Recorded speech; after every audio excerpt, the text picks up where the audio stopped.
3600 মানে কয় 3700 ভাই 3700 মানে আমার কয় টাকা দেন 3500 চলো নগদ এটা কত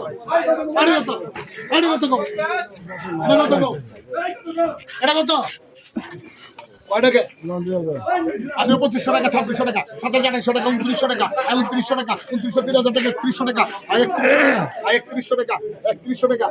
3100 টাকা 3100 টাকা 3100 টাকা ভাই খেলবে না 3100 3200 3400